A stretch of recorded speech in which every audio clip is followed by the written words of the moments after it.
Happy world music day. যাদের গান আজকে করছি তারা সবাই প্রয়াত। একটা ফিজিক্যাল সিডি বা ক্যাসেট থেকে আমরা গান শুনতাম, সেই চর্চাটা এখন নাই। আমরা খুব আশাবাদী বাংলাদেশি ব্যান্ড মিউজিক নিয়ে। মিউজিশিয়ানরা মোটামুটি বলা যায় তারা খুব একটা স্ট্রেট পাথে চলে। ব্যান্ড মিউজিক বা মিউজিশিয়ানরা কখনো যুদ্ধ বিগ্রহ বা অন্যায় অবিচারের সাথে জড়িত থাকবে না। Happy world music day. সবাইকে শুভেচ্ছা এই বিশেষ দিনে। আজকে বিশ্ব সঙ্গীত দিবস, এবং আপনারা সবাই জানেন সঙ্গীত আমাদের সবার জীবনের সাথে জড়িয়ে বিশাল জায়গা নিয়ে আসে, এবং আমরা খুবই আনন্দিত যে এই শুভ দিনে শিল্পকলা একাডেমি একটা সঙ্গীত অনুষ্ঠানের আয়োজন করেছে, যেখানে আমরা আজকে গান গাইব।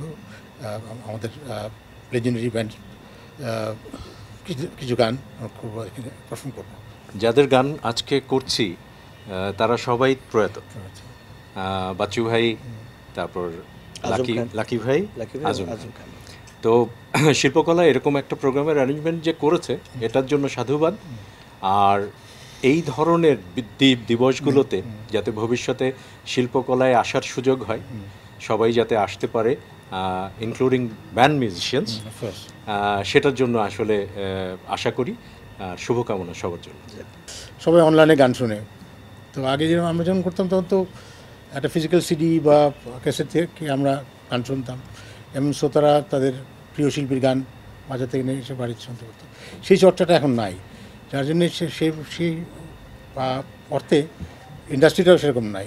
তো তবুও নতুন অনেক ছেলেমেয়েরা আসছে যারা ভালো ভালো গান দিচ্ছে এবং লোক শুনছে, এবং প্রচুর লোক আরও গানের দিকে ঝুঁকছে, এইসব গানের দিকে। আমরা নতুন জেনারেশন যারা আছে আমরা তো অবজার্ভ করছি, এবং তাদের পারফরমেন্স, তাদের ক্রিয়েশন আমরা সবসময় অ্যাপ্রিসিয়েট করি।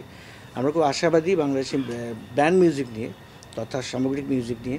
আমরা সবসময় বাংলা রক মিউজিক আমরা তো সবসময় এটা লালন করে আসছি, তো আমরা সবসময় ওদের সাপোর্টে থাকি, এবং সবসময় আমাদের একটা আশীর্বাদে নিচে থাকি আর কি। তো আমরা খুব পজিটিভ, ডেফিনেটলি পজিটিভ।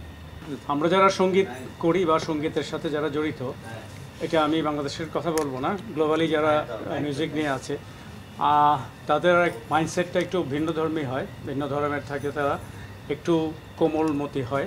তো মিউজিশিয়ানরা মোটামুটি বলা যায় তারা খুব একটা স্ট্রেট পাথে চলে। তারা কখনো যুদ্ধ বিগ্রহ বা অন্যায় অবিচার এটা সাথে তো তারা কখনোই ছিল না, থাকবে না। এবং বরঞ্চ আমরা দেখবেন যে মিউজিশিয়ানদের থেকেই প্রটেস্টটা প্রথম শুরু হয়।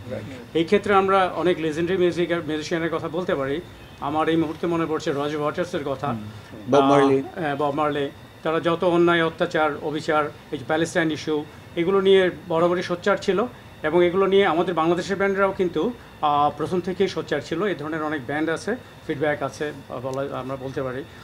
মাকসুদ ভাই ছিলেন, আমাদের অনেক ব্যান্ড আছে যারা এগুলো নিয়ে কাজ করেছে। তো আমরা আশা করি যে ব্যান্ড মিউজিক বা মিউজিশিয়ানরা কখনো যুদ্ধ বিগ্রহ বা অন্যায় অবিচারের সাথে জড়িত থাকবে না, বরঞ্চ এর প্রতিবাদ নিয়েই আমরা এগিয়ে যাব, মিউজিক এগিয়ে যাবে।